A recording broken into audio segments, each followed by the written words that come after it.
This is Pick One, Pack One, everything you need to get your draft started off right. I'm your host, Gavin McKay, and I'm here with my co-host, Paul J. Camo. How you doing, Paul? Gavin, I'm doing great. I'm really excited to dig into this set. This is a wild set. Yeah, I'm very excited for it. It's it's been a long time coming. I feel like we've been talking about this set for almost a year now, and And it's Gavin, finally here. yeah, thank you. Thank you. Yeah, this set has been on people's radar for a long time. I don't have the connection to the IP that a lot of other people have, but I'm always jazzed for a new limited format. So I'm really excited to unpack what's here and kind of share by osmosis the hype that other people have for Yeah. this IP, this property. I mean, this set is already the highest selling Magic set of all time without even Pre-sale. having it's just pre-sale numbers. You are one of the few, I guess, that doesn't follow the Final Fantasy IP. I myself, I like Final Fantasy. I played a lot of Final Fantasy Tactics as a kid on my Game Boy, so that's how I was introduced to the characters in sort of a turn-based tactical RPG. Which Final Fantasy is like the RPG to end all RPGs. So, and obviously everybody has a favorite character. Everybody has a favorite moment. And it seems like the creators and the designers of this set were fans themselves and paid a lot of homage and did the set justice with, the kind of moments that make fans excited to play this. And people who have never played Final Fantasy before may be getting into it because it's this nice crossover. So I'm happy with the result, and I think this is going to be really fun. I'm really hoping that this set strikes a chord with Final Fantasy fans the way the Lord of the Rings set struck a chord for me. I felt that set knocked it out of the park. It was everything that I wanted in a Magic Lord of the Rings crossover set. So I'm really hoping that Final Fantasy fans will come to this set and experience the same joy that I felt. Yeah, and how do we really analyze this format, a new format? Whenever that happens, it seems like we always have to go back to the past. Is that right? Yeah, definitely. And this is a format that has so much going on that it really is going to help us to kind of not only take stock of what's here, but call back to frames of reference for ideas on how to approach this format. Yeah. So just to give a baseline, this set has a lot going on. There are 310 cards in the base set with an additional 64 cards that are from the special bonus sheet called Final Fantasy Through the Ages. So it's a lot of cards to know, a lot of cards to recognize. But we're going to break it down for you in sort of easy to understand ways and maybe some mechanics that are similar or you've seen before. And we'll compare it to make sure that you're prepared for whatever comes when you sit down at your draft table or at your pre-release weekend to get the most out of your experience. Yeah, and the big thing is for established Magic players, you're going to pretty much know what's going on here. It's just there's a lot of interesting overlaps of various mechanics and archetypes and things going on. You know, when we start talking about archetypes, black red spellslinger is never a set of words that I would have ever thought would get put together. And the fact that that is something that exists for you to do in this format is really cool. I'm really excited to talk about that when we dive in. Yeah, just so continuing your bigger picture thing for players, equipment yeah, mattering. so equipment matters. I mean, there's a few sets that we kind of thought back to and may have some similar theming to. Kamigawa Neon Dynasty, Pyrexia All Will Be One, and Innistrad Midnight Hunt are three of the sort of areas, but we're also going to call back to more recent sets to kind of compare and contrast against Tarkir Dragonstorm and Foundations, just to get a kind of baseline. So if you're new to Magic, if you're just picking up this Final Fantasy set for the first time, don't worry. We're going to explain the mechanics to you, and we're going to make sure that you understand that. But if you are a more experienced Magic player, if you've played some of these sets, some of these mechanics might look a little familiar. For example, the mechanic Job Select is a new mechanic that's called job select, but it kind of harkens back to another mechanic from Pyrexia All Will Be One called For Mirrodin. Basically, what this means is there's an equipment that you can play, and with the equipment comes also a creature. In this case, it's a hero roll. It's a 1/1 hero roll, and then the creature gets modified by whatever the equipment Yeah. does. Yeah. So one of the rares is Machinist's Arsenal, which is a 4 and a white. Most of these equipments are going to be in Boros or I mean, Boros is the color of the equipment usually. But it'll actually be in all 4 colors. You can actually see 5 here, colors five, even. excuse me, all 5 colors will have some type of job select as well as one colorless here. But typically, this is going to be mostly in white and in red. As you can see, there's 4 white job selects and 3 red job select. So you can see that Machinist Arsenal is 4 and a white for an artifact equipment, and it has job select. When this equipment enters, create a 1/1 colorless hero creature token and attach this to it. And the equipped creature gets +2/+2 for each artifact you control and is an artificer in addition to its other types. And it also has equip 4, so you can equip it as a sorcery to another creature you control. And the 1/1 colorless hero creature token will stay just as it is. That +2/+2 buff will go somewhere else. I mean, this already is an artifact equipment, and then it also is an artificer. So it's going to get, this is I think a baseline 3/3, but in the archetype, Azorius archetype, which is artifacts matter, this could be a pretty big creature. Yeah, this is gonna be a heavy hitter in that archetype for sure. So that's job select. The next thing that we wanted to talk about are saga creatures. Paul, you want to take this one? Yeah, so we've seen sagas before. We've seen sagas do different things, not just being enchantments that stick around temporarily and do their thing and go away, but also sagas that turn into creatures, sagas that turn into other things. Here we have a new wrinkle on sagas. This is sagas that are already creatures when they enter. So an example is Summon Brynhildr, which is 1 and a red for a 2 enchantment creature, Saga Knight, and its first chapter ability is Chain. Exile the top card of your library. During any turn you put a lore counter on this saga, you may play that card. And then it has chapter 2 and chapter 3 is Gestalt mode. When you next cast a creature spell this turn, it gains haste until end of turn. Yeah, so one thing to note about these sagas, like they are normal sagas, when that 3rd chapter goes off, the creature has to be sacrificed. So you don't get to keep the creature.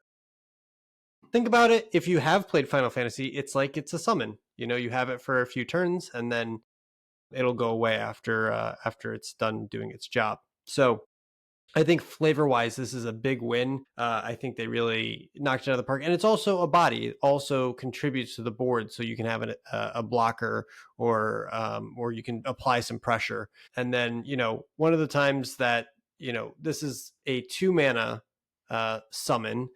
Or saga. If you think back to Kamigawa Neon Dynasty, one of Paul's top 10 Magic formats of all time, limited formats, this is very similar to kind of combined the sagas that were so powerful that would turn into creatures. Maybe at the end, that would be their chapter 3 would turn into a creature. Think Fable of the Mirror Breaker. Think the Modern Age. These come with the creatures pre-attached. So maybe we'll see another busted card like Fable of the Mirror Breaker in here. Who knows? Well, Gavin, this also makes me think of vanishing creatures and fading creatures from way back in the dark ages of Magic for all my fellow Magic boomers out there. We haven't seen those in quite a while. I think the last one that had vanishing was the whale in Modern Horizons 3 that had vanishing 2. Yeah, other than that, and it gained a counter whenever you cast your second spell. It cared about 2 spell a turn. Yeah, Dreamtide Whale. Dreamtide Whale. That Yep, was 2 and a blue for a 7/5 with vanishing 2. Yeah. And whenever you cast their second spell, you got to proliferate, which is kind of cool. One thing that I'll just note just about these sagas is try to remember your triggers as best you can. I know in paper it's a lot harder than maybe say on Arena, because Arena will track that stuff for you as it becomes part of your upkeep.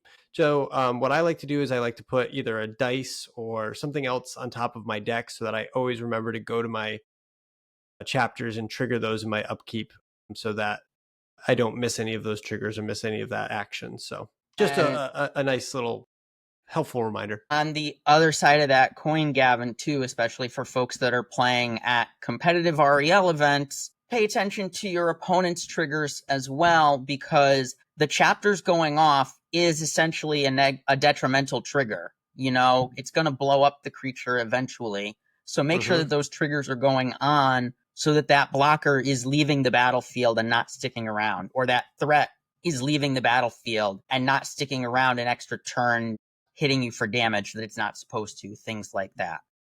Pay Yeah, attention is all I'm saying. that's it's really good. And the other thing about these sagas that I've noticed is this one is only 2 mana, but most of the sagas and summons are actually a lot more mana. Let me see Uh, where. Oops, the it's going to be a name type. it Yeah, you've got set and then do type summon. Type Saga. right. A lot of these sagas, I don't know if you see the first one here, but it's a 9 mana. This one, this one's pretty good. This one is a Stampede of Chocobos. It's 2 and a white, and all 4 chapters are a Stampede. Other creatures you control get +1/+0 to end of turn. So it's a giant board pump effect for 4 turns, which is awesome. This one, Summon Knights of the Round, basically just wins you the game. It's 8 mana, so beware of this card in your pre-release. If you see it, you're gonna have a bad time. On 5 chapters, 4 chapters, it makes 3/2/2 white knight creature tokens, and then on 5 other creatures you control +2/+2 until end of turn. Put an indestructible counter on each of them. And then night enchantment creature itself is also indestructible. Uh, Good luck dealing with that. It's gonna be pretty hard. So just don't let your opponent get to 8 mana. Easy peasy. Yeah. Yeah, so you can see most of these summons are big things. There's 6 mana here, 4 mana here, 5 mana here, 6 mana here, 6 mana here. So once it gets towards this late game, you really want to watch out. And most of them are double pip as well, like the red ones and the blue ones are double pip. The white ones, except for the Choco Mog summon, is double white pip. Looks like you got one more that's 1 pip in white over there. It's actually my favorite of the Yeah. summons Oh yeah. is Okay. the Primal removal spell Garuda. here. You want to talk about that one? Yeah, so summon Primal Garuda. It is 3 and a white for a 3/3 flyer. It's an enchantment creature, Saga Harpy, and it has Chapter 1 Aerial Blast. This creature deals 4 damage to target tapped creature an opponent controls. And then Chapter 2 and Chapter 3 are another target creature gets +1/+0 and gains flying until end of turn. So That 4 seems mana, really three good for three 4 mana. body, but Yeah. killing Kills a something and creature. having a body, yeah, that's sweet. It also gives your other creatures a pretty hefty advantage as well. My favorite, I think, has to be Summon Shiva, and that's a Heavenly Strike. So it's 5 mana, 3 and 2 blue, for an enchantment creature, Saga Elemental.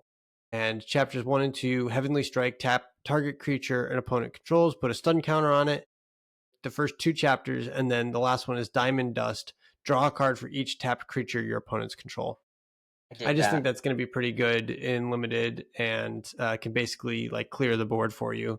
And it's soft removal; it's not hard removal. So the creatures are still sitting there; they're just tapped down. They can't get them back from the graveyard or something.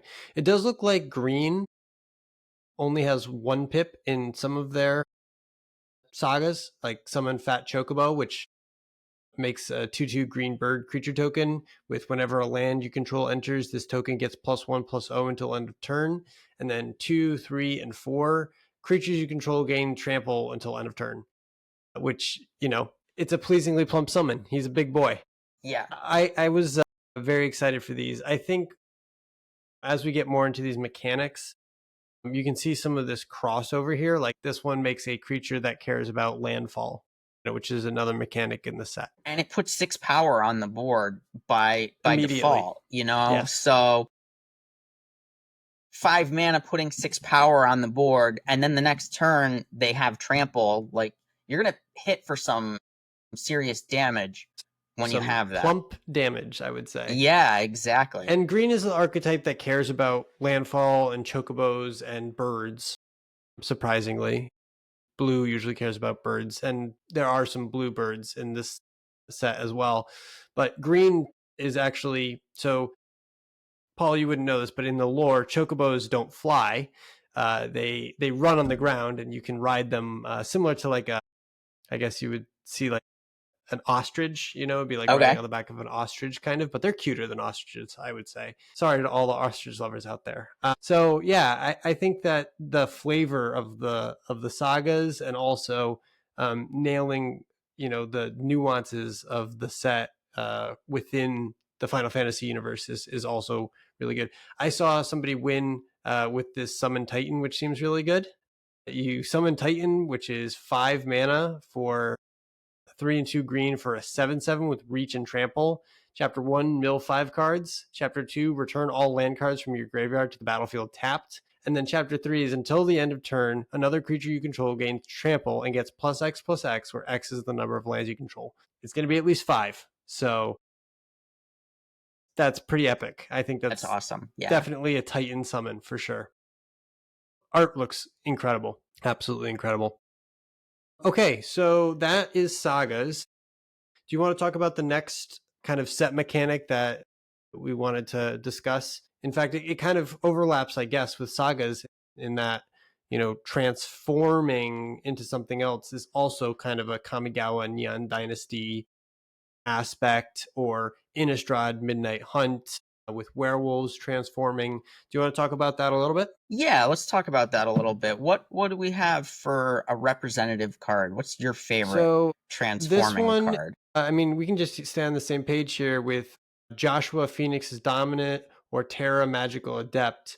So Yeah, let's look at Joshua. That one looks interesting. so Joshua Phoenix's Dominant is a 3 mana, so it's a red and a white for a legendary creature, human noble wizard. When Joshua enters, discard up to 2 cards, then draw that many cards. Already a great rate. He's also a 3/4, so fantastic rate already in limited. And then he has 3, a red and a white, and a tap ability. Exile Joshua, then return it to the battlefield transformed under its owner's control. Activate only as a sorcery. So unlike Innistrad Midnight Hunt, which had the day-night cycle, this one you're usually tapping the creature and paying some mana or producing some sort of effect to actually transform these creatures.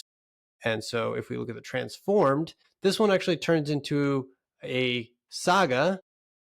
So this one has Rising Flames. Phoenix deals 2 damage to each opponent. Those are the first 2 chapters. And then Flames of Rebirth is return any number of target creature cards with total mana value 6 or less from your graveyard to the battlefield. Exile Phoenix, then return to the battlefield front face up. So these ones don't die when the last saga counter comes off of it. It just turns back into Joshua. But I think that kind of transformation into a saga, similar to the Praetors in, I think it was Pyrexia All Be One, they had sagas that they could turn into that would do just very, Ridiculous very things. powerful, ridiculous things, Shieldred and Vorinclex and all these really powerful Was folks. it All Will Be One, or was it March of the Machines? It was I think one it of might have been those March of the two. Machines. It was Yeah, one of it was those the one two. after Pyrexia All Be One. So some of these Also, transforms. before you go away from Joshua, it's interesting to note on Joshua's backside, if you flip it over, Rising Flames, Phoenix deals 2 damage to each opponent. The creature itself has flying and lifelink, so that 2 damage is also going to gain you 2 life. So that's really cool. That's a lot packed into that card. Yeah, So and obviously it's a rare. that's another part of this set that you really do have to pay attention to the minutia of the language that's being used, because there's a lot going on. There's lore counters being added. There's name Rising Flames doesn't necessarily mean anything to us as a Magic. Like, there's no ability called Rising Flames, but that's the name of the ability. Just having that as part of the text can be a little bit confusing, maybe. But yeah, you have to make sure you see that the Phoenix Warden of Fire is the one that's dealing damage to each opponent. I'm sure they didn't want to put Phoenix Warden of Fire on there, but Yeah. just make sure that you're reading the card, that it's referencing itself, so that you can not be confused by that. Yeah, and paying attention that it's got lifelink as the creature hiding Right. down at the bottom there, so That's that you right. gain that life and don't miss that. Yeah. And again, Gavin, if you're there's going to a pre-release, it's going to be more casual than, say, an RCQ, but try your best to play as fairly and as accurately as you can. And maybe it's the first time everybody's seeing these cards, so if somebody makes a mistake or plays the wrong land, be a good yeah, sport. But exactly. yeah, reading the card explains the card, as so many people say. And sometimes you have to read the card twice just to make Or sure 3 you don't times. miss anything. Yeah. In my case, 3 times at least.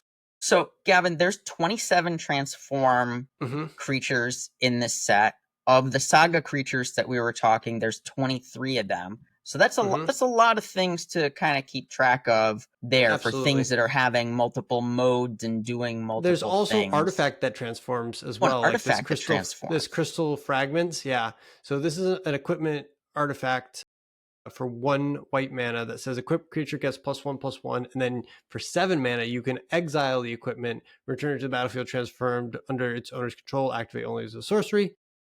And then the transform is also a Saga here, where it would prevent all damage that would be dealt to creatures you control this turn in chapters 1 and 2. And then chapter 3 says tap all creatures your opponents control. And it's also a 4/3 flyer.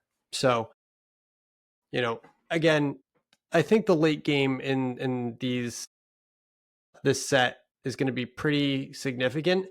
And, we'll just stress the point more and more. These global effects that these sagas are offering, make sure you know what it's targeting or what it's doing, so that you don't miss any of those triggers. Pay attention if it says creatures your opponents control, or if it says any creature, or non-land permanent versus creature your opponent controls. A lot of these have big haymakers too, so they do. A lot of them are just going to bring about the end of the game. So pay attention, read the card correctly, make sure you and your opponent are both on the same page about it, what it does, and then make it happen. There's one more thing that I wanted to bring to everybody's attention, which is kind of my favorite part of this set so far, which is side quests. You can see there's a few side quests here. There's side quest catch a fish, side quest card collection, side quest hunt the mark. These are also side quests raise a chocobo. So these are like enchantments that also can transform. Okay. So there's artifact equipments that can transform. There are creatures that can transform. There are sagas that can transform. But there's also these enchantments that can transform as well. So we'll look at this one as an example. Side quest card collection, which I guess would be a card collecting game about a card collecting game inside a video game inside of a game that you're playing on a table about cards that you're collecting. It's Inception. Stop me if you've heard that one before. No, this one is amazing. It's 3 and a blue, a side quest card collection. When this enchantment enters, draw 3 cards, then discard 2 cards. And at the beginning of your end step, if 8 or more cards are in your graveyard, transform this enchantment. And it transforms into Magicked Card. It's a flying vehicle with crew 1. If that's not the most meta thing I've ever seen in my entire life, that there's a Magicked Card in Magic the Gathering, I don't know what is. And it's kind of magical. I'm not going to lie. I think I'm probably going to try and pick up one of these cards, at least one, so I can put it in one of my decks. That would be pretty funny. So that's just one I wanted to call out. But again, there are many cards that care about this, that can transform into something else. Looking at the front side and the back side, most of them are uncommon, rare, or mythic. So, it's going to be one of those rarities. As you can see here, there's even a land that transforms. I don't know if you saw this here down at the bottom, the Balam Garden Seed Academy. This is probably the transform card that I'm most excited for personally. I Yeah, totally do you want to forgot give that this this one a read? existed. Yeah. This is the Garden Seed Academy, Balam Garden Seed Academy. It's a land town, and we're going to talk about towns when we get to archetypes. It enters the battlefield tapped. It taps for green or blue, and it has 5 green blue tap. Transform this land. This ability costs 1 less to activate for each other town you control. Hint, hint. So, yep. And it transforms into Balam Garden Airborne, legendary artifact vehicle, flying whenever Balam Garden attacks, draw a card. It's a 5/4 flyer, and it cruises for 1. I mean, drawing cards is great. We all Drawing love drawing cards is cards. great. Attacking with big flyers in an endgame situation is great. Yeah. Sign me up I for feel like this. this set is like haymakers. Makers the set, you know? Late It game just seems haymakers, like the set. Yeah. as soon as you get to 5, 6, 7 mana, you know, it's going to be lights out, or at least there's going to be a significant advantage to be gained, and you'll have to draw to your outs. You know, Yeah. I thought Tarkir Dragonstorm was the late game haymakers set. Giant and it is. dragons and stuff, but this feels bigger. Some of these late game effects feel bananas. Yeah, they definitely don't shy away from some of the epicness that Final Fantasy is known for. You know, there is specifically one card in the set that is referenced as kind of the boss fight to end all boss fights. Okay. I'm going to pull that up right now, actually. It's this ancient adamantoise. So this, I guess, is a reference to a very hard to beat boss in Final Fantasy. Some people said that it took them over 30 or 40 hours in game real time, like playing to beat this Crazy. boss. And so the stat line reflects that, and the abilities reflect that. 5 and 3 green for creature turtle with vigilance and ward 3. And it says damage is not removed from this creature during the cleanup steps. All damage that would be dealt to you and other permanents you control is dealt to this creature instead. When this creature dies, exile it and create 10 tapped treasure tokens. So it is an 820. And how big is it? 820. 820. That is a stat line. That it's a huge boss. It takes 20 hours, 30, 40, 50 hours to beat it. So 20 toughness. It's got to be epic. Yeah, it's got to be epic. That turns into, that's basically giving you a whole new life total. That's giving you a whole new 20 life to play around with. You're basically, I don't want to say starting the game because you're not going to get this out very early, but you basically start your life total as a commander player instead of as a limited player. Yeah. All right. Let's talk now. We've talked about sagas. We've talked about transform. We've talked about job select. The next thing we wanted to talk about is the number of legendaries that are in the set. I know we mentioned in Tarkir Dragonstorm that about 1/3 of all the creatures had flying. Final Fantasy, it's not a third of the creatures that have flying in this set. It's a third of the creatures are legendary. So of the 300 and something cards, I think close to 500 in the end, 115 of them are legendary permanents of some kind, either creatures or equipment or So yeah, that's a lot of legendaries. Legendary definitely matters in this. Gives me OG Dominaria vibes, you know, or even Dominaria United vibes with lots of legendary creatures running around. A little bit of Lord of the Rings going on there too, with the importance of legendaries mattering. A lot of named characters, you know, and people will recognize a lot of these named characters because they're so iconic from the games, like Y'shtola Rule and you know, Ultros, you know, Cecil, the Dark Knight. There's a lot of like really cool nods, and also, you know, people these like are Sephiroth. Great, yeah, these are great names too. Like they're fantastic. Even as Vincent somebody Valentine? even somebody who's not a Final Fantasy player approaching this set, these are cool names. Like these ring with flavor as characters. You know, they jump out. Even before you start reading stat lines and text boxes, the names and the art jumps out at you. Yeah, and you know, they lean into it. They really do. Just looking at some of these legendary characters, Tifa Lockhart, Torgal, You know, there's just it's not even just one page, it's 2 pages of legendary creatures. I mean, if this was just a Final Fantasy set that was for Commander, they could probably have 30 or 40 different Commander decks that all do different things Oh just yeah. with the legendary. I mean, this set is chock full of unique and cool legendary abilities that if you're a Commander player, you're salivating because like Giat, King of the Dwarves, like double strike. Whenever Giat or another dwarf you control enters, and whenever equipment you control enters, you may discard a card. If you do, draw a card. And he's 2 mana. I mean, you could build an entire commander deck around that one ability. You could make it a Voltron deck. You could make it a dwarfs tribal deck. There's a lot of things that you can do Every with it. nerd who wanted a better commander for their dwarven typal Yeah, deck in yeah. Lord of the Rings and before Lord of the Rings Gimli finally would fit has right it. in here. Yeah. Yeah, it's really cool that they are able to just expand this lore so expansively across every facet of the game and keep all of the characters kind of true to themselves in that way. It's crazy. Speaking of crazy and legendary, there's one more thing that we wanted to mention. We did mention that there was a bonus sheet, so we would be remiss if we didn't mention that. It's called Final Fantasy Through the Ages. I'm going to pull it up right now. All right, so we have Final Fantasy Through the Ages.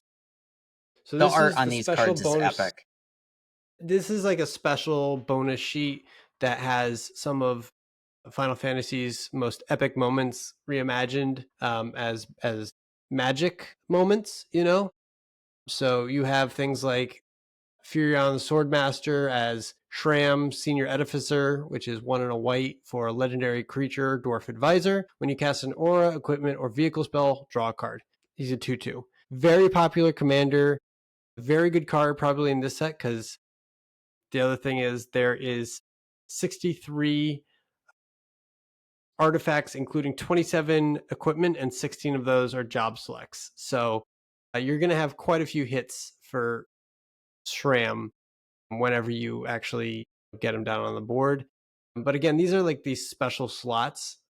There are a lot of cards, including some very, very important chase cards or something that you wouldn't normally see in a limited set, like Dark Ritual, Urza Lord High Artificer, Adelaine Resplendent Cathar, just to name a few. I mean, is there anyone that you wanted to call out I mean, there's particularly? also just solid limited playables. There's Lightning Bolt in the set. Yeah, yeah, There's removal spells that you're gonna windmill slam when you see them and say, "All right, this is making the deck." Things like that. yeah. There's And there's like Yawgmoth, Thran Physician. That was a limited bomb in its set as well. It has protection from humans. It's 2 and 2 black pips for a legendary creature. Human cleric, it has protection from humans, and you pay 1 life, sacrifice another creature, put a -1/-1 counter on up to one target creature, and draw a card. And you can pay 2, discard a card, and proliferate. So those 1/1 counters will add up. You can kill your creatures pretty quickly with those. Your opponent's creatures, that is. Yeah, It's definitely Gavin. a This bomb. this whole bonus sheet strikes me as a collection of cards that if you open one, you're immediately gonna look and say, "Is this a commander only card or is it not?" And if it's not, it's probably making your deck. It's probably worth playing if you've opened it. Absolutely. And there's like Kenrith the Return King here, which is Lucis Calium, Noctis Lucis Calium. If you know anything about Commander, Kenrith is a very popular commander because he's a 5-color commander that has abilities in each of the 5 colors. So he's 4 and a white, legendary creature, human noble. Red ability, which is 1 red pip. All creatures gain trample and haste until end of turn. 1 and a green is put a 1/1 counter on target creature. 2 and a white is target player gains 5 life. 3 and a blue, target player draws a card. And 4 and a black, put target creature card from a graveyard onto the battlefield under its owner's control. So, it's got all the different hallmarks of the different color pie abilities. So, haste, counters, life gain, drawing cards, reanimation. So Yeah. if you see this one, you probably are going to be putting in your deck and trying to splash it. Yeah, keep in mind that this is a bonus sheet, so you're not going to see these very often. The most of the time that you do see them, you're going to see the uncommon ones, quote unquote, because these do have a tiered rarity within the bonus sheet. Yep. But it's still worth Yeah. looking at each one of them and saying, what is this? Where am I able to play this? And how am I going to best take advantage of it? One thing to note about it, if you are looking for the rarity, it's not in the normal place. To take this, for example, Rhystic Study, it's actually a mythic. You can tell because in the bottom left-hand corner, it says M and then the number of the card. So just if you're looking for that and where it is on the rarity scale within this set anyway, because I think Rhystic Study was originally an uncommon. It was originally a common, I believe. Was it originally common? Yeah, it was originally a common. That's ridiculous. Prophecy, the magic set that keeps on giving. It sure does. Yeah, it was the only study that made it out of there, I think. Yep. But yeah, no, it's one of those things where, this adds a lot of flavor. It replays some of Final Fantasy's most epic historical, sort of moments. But it also adds to the fun of what you could possibly open, because some of these are pretty serious money. I mean, Rhystic Study right now I think is over $50. So keep that in mind when you're opening your packs. The art is also absolutely gorgeous. Just want to call that out there as well. Absolutely. Cool. I was just going to say that they look cool. They are all cool cards. It's going to be something you're going to be excited to open. And even if you're not excited to open it, you're going to be excited to trade it to the player next to you who is excited that you opened it. Absolutely. Yeah. And I think it's got something for everybody. Sephiroth the Savior is Atraxa Grand Unifier. Like, Atraxa is in the set. Like, it's crazy. Some of these games, I mean, you're going to see somebody play something that you would never think, in a million years would be in a modern Magic set. And you'll be like, wow, that's really cool. I can't believe that this is, in here and is working. Yeah. Yeah.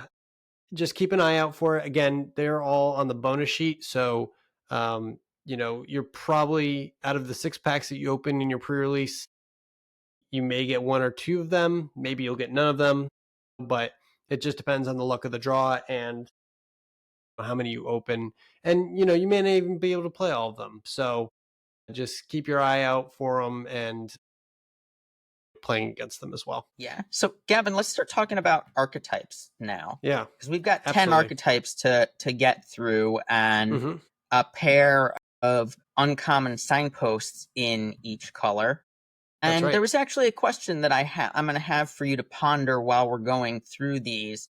And it's, what monocolored cards jump out to you as signposts for these archetypes as you're looking at this set? Because that was something back in Aether Drift that I felt was really important to kind of point the way for where you want to go. Like, yeah, there were 2-color signposts in that format, but there were also things like Pact-Doll Terror, for example, that kind of was a monocolored card that steered you towards a specific archetype. Or worked really well within the archetype. Yeah, exactly. Cool. Yeah, I mean, we can definitely think about that ourselves. And, you, the listener, can also chime in, comment, what you think your favorite archetype in this set is going to be. And any cards that you're especially looking forward to playing. We're going to start with Azorius. You want to kick this one off, Paul? Yeah. So this is the signpost that I'm most excited for. This is Sid, Timeless Artificer. Sid is 2 white-blue for a 4/4 legendary creature, Human Artificer. And his ability is artifact creatures and heroes you control get +1/+1 for each artificer you control and each artificer card in your graveyard. And a deck can have any number of cards named Sid, Timeless Artificer. And it also has cycling. It also has cycling, white and a blue to discard it and draw. And there's a whole slew of alt arts for this card. So that's really neat. You're probably going to see this come across the table in a draft. You'll hopefully open look at that 1 or 2 of them. There. Yeah. That mustache is definitely a bold choice, and I'm here for it. There's also Sid the Timeless Artificer reimagined as, uh, you know, Tinkerer, right? Yep. I like that guy who looks like Santa Claus. I like the guy who's flying. Yeah, he looks like a flying squirrel. There's Sid in his older years. There's That Sid looks like experimentation he's in a. Sid The other Sid looks like he's in a '70s rock band. for sure. Yeah, this guy looks like he's ready to go fly an airplane Yep. for sure. Yeah. All of these are hilarious and fun, but just doing the thing, just having a deck that has a bunch of these in it and having artifact creatures and heroes in your deck because you've built your deck around having job selected heroes and other things that make heroes matter or make create hero tokens and etc. I think is going to be a really fun archetype, and I'm really excited to play with Sid. The Yeah. other card is a little different, but a little along the same lines. Sorry, I gotta go back through all the arts here. Oops. So many Sids, so little There's so time. many Sids, so little time. Yeah, exactly. All right, so we're gonna sort it by. We were gonna sort it by color. Click it again. There we go. There you go. Okay, Titus. Titus, Blitzball Star. This is 1 white and a blue for a 2/1, and whenever an artifact you control enters, put a +1/+1 counter on Titus, and whenever Titus attacks, tap target creature an opponent controls. So Yeah, two kind of that's different good. ways. You're still in an artifact deck, but instead of having kind of more of a go wide sort of vibe, this is grow this one thing, make this one threat Yeah. bigger. Well, he's a star. He's a blitzball star. Every blitzer knows when you got the ball, you got to score. There you go. That speaks for itself, I think. I think artifacts are going to play a large role in this set, just on the whole, just because of the number of artifacts that there are and the fact that equipment is a sub theme. You know, we stated that there's equipment in every single color. You know, the one that's it's most prevalent in white and blue and red. You know, obviously the Jeskai colors. It just seems like it would be a natural fit there if you wanted to do just Azorius. The fact that they're doing artifacts and not flyers necessarily is definitely slightly different than what we've seen more recently with like, you know, Ether Drift and some other more recent sets. I mean, Azorius in Duskmourn was enchantment themes, and this card kind of reminds me of the Enchantment Matters card. It's 3 mana instead of 1 mana. Why am I forgetting the name of the card right now? Optimistic Scavenger. Optimistic Scavenger. That's who I'm thinking Eerie, of. Human Scout. Yeah. It's similar, not the same. Yep. There's a big difference between 1 mana and 3 mana, so. Yeah. All right, so back to Titus. I think this card is going to be great. I mean, tapping creatures your opponent controls just opens them up to attack, and I think this is kind of an aggressive card, so I think it'll be great. All right, do you want to move on to the next one? Do you want to take this one, or you want me to go for it? So we're moving into a tried and true color pair for me. This is Dimir colors. This is blue-black. And Gavin, we're just doing blue-black things. This is the control archetype, you know, so it's going to be all about burying your opponent in card advantage. Yeah, there's not a crazy sub theme going on here. It's draw extra cards, nuke your opponent's stuff, close the game out with some kind of win con. Lock Coal contributes to a lot of that. It is 3 mana. It's 1 blue and black for a 2/3 legendary creature, human rogue. It has Death Touch and Lifelink, and whenever Lock Coal deals combat, Death Touch and Lifelink, 3 mana. Some Nighthawks, flying Nighthawks. Yeah, they're except this one's on the ground. Yes, this one's on the ground, but this one also, whenever Lock Coal deals combat damage to a player, draw a card, then discard a card. So, little loot action going on here. Yeah. You know, he moves in the shadows and protects the weak, so... And infiltrates. Infiltrates, for sure. I was just going to say, giving it Death Touch and Lifelink makes it already a pain in the butt to block, especially with 3 toughness. So the fact that whenever you are able to connect with them, you immediately draw a card and discard a card and enable those Dimir classic archetypes with graveyard synergies. I think this card is going to be a pseudo bomb or just very, very good and limited. I think it's going to be one of the top uncommons for sure. Definitely. Talk to me about this card. Yeah, so we've got Ultimika, Time Sorceress, and I apologize if I butchered that name. I don't think I've That played sounded great. this Final Fantasy. Yeah, I haven't played this Final Fantasy number, I think, 9, 10. What? No, actually, it's Final Fantasy 8. Says it right Do they there. tell you? Nice. Yeah. I'm Yep. excited to see that. I Yep. like that they noted it on all of the cards. Absolutely. So this is Ultimecia, Time Sorceress. Again, please forgive me. Whenever Ultimecia enters or attacks, surveil 2, and then at the beginning of your end step, you may pay 4 blue, blue, black, black, and exile 8 cards from your graveyard to transform Ultimecia. And she transforms, I'm sorry, she's 3 a blue and a black. That's her mana cost to start. So 5 mana. She's a 4/5. Then she transforms into Ultimecia Omnipotent, legendary creature, Nightmare Warlock with Menace and Time Compression. When this creature transforms into Ultimecia Omnipotent, take an extra turn after this one. All right. Those That's words printed on a card. control win condition right there. That's right. Take Yeah, I another mean, turn it's a means you get to 7/7 immediately menace. attack with your 7/7 Menace. Sign Yeah, me up. it's this is a lot of mana. This is a lot of setup to get there. But gosh darn it, if you pull it off, if you're a control player, if you've got removal for days and you're very comfortable in your driver's seat, you've got card advantage, you're sitting back and relaxing and you've got counters, it's going to be very, very hard to lose because you'll eventually draw into this. This is a bomb level card if you can make it work. And I'm just fine with the front half, 5 Yeah. mana for a 4/5 that Surveil enters 2. or attacks Survey Yeah. 2, reminds me of the 3-drop Nightmare Bird that we saw not too long ago. Mm-hmm. This doesn't have evasion on the front side, but it has It a wins you on the backside that's backside. pretty spectacular. Giggity. Absolutely. And the art is uber sick as well. I just have to say. Flavor text, time. It will not wait. No matter how hard you hold on, it escapes you. Sweet. Very, very cool. Very cool card. I'm psyched for that. I know that you're a big Dimir fan. I'm actually the most excited for Rakdos in this set. And so these 2 cards next are very near and dear to my heart. I cannot wait to play with these.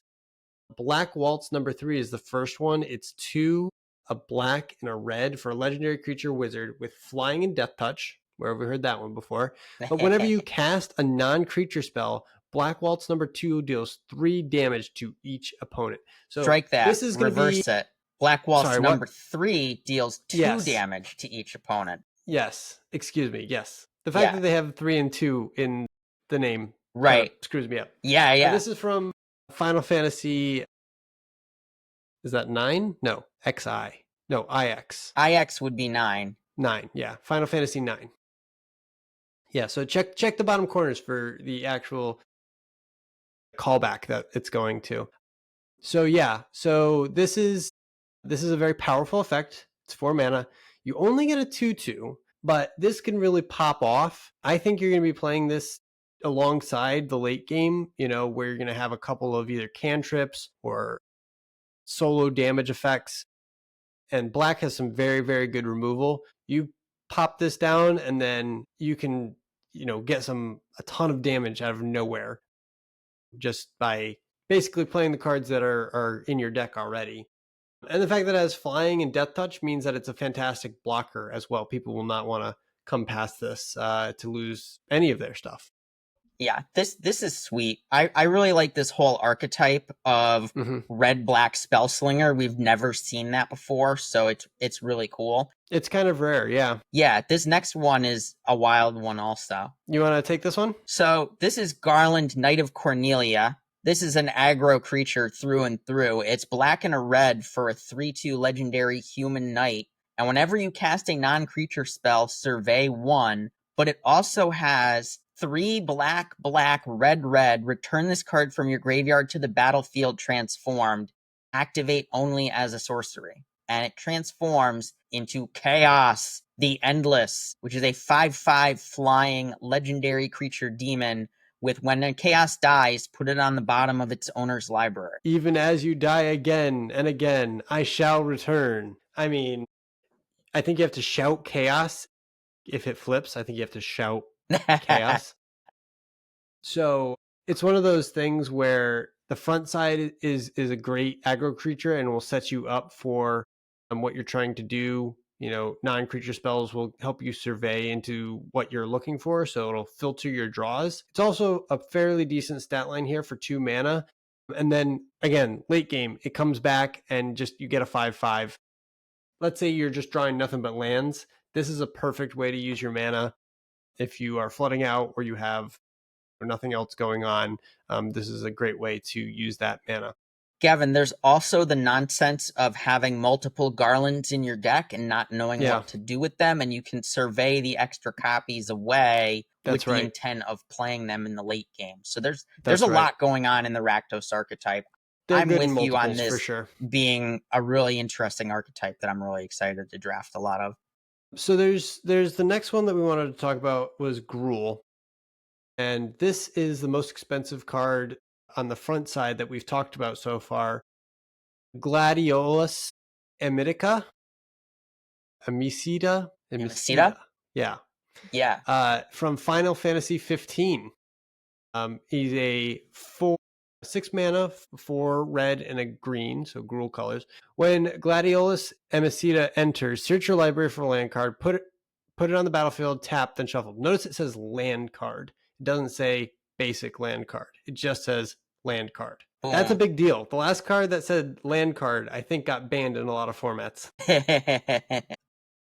It also has landfall. Whenever a land you control enters, another target creature you control gets +2/+2 and gains trample until end of turn. So not only after you play him and get a land onto the battlefield, it immediately makes another creature +2/+2 and trample. And if, for example, you have a fetch land or another ramp spell, you know, you could get multiple landfalls in a turn. This card seems worth it for the mana, which is crazy to say at 6 in a set that seems so powerful. Well, even just on turn 6, play my 6th land, tutor another land, that's already 2 triggers for 6 mana and a 6/6 behind, you know? And the other thing too is that blue, green, red are the landfall sort of archetypes. So there's a lot of ramping and a lot of very cool stuff you can do with landfall triggers in this set. So I feel like this is going to be one of the more powerful payoffs that you can actually get in this archetype.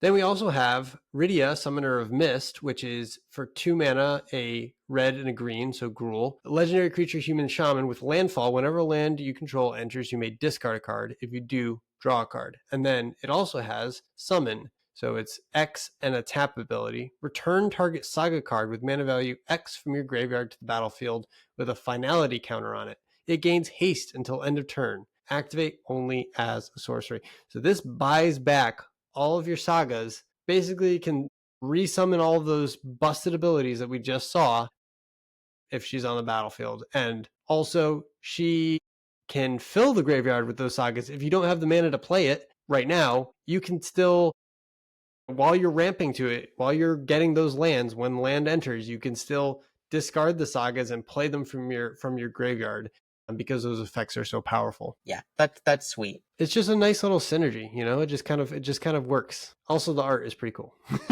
Yeah, I like the art a lot. The landfall deck is not necessarily the thing I'm most excited to do, but the Sagas deck is something that I'm excited to do, and so this is part of that package. And there's a cool overlap of kind of archetypes there, so that's interesting. Yeah, for sure. All right, let's talk about the next one, which is Selesnya. You want to take this one? Sure. This is Garnet, Princess of Alexandria, or Garnet, Princess of Alexandria. It's a 2/2. It's green and a white, 2 mana for a legendary creature, human noble cleric.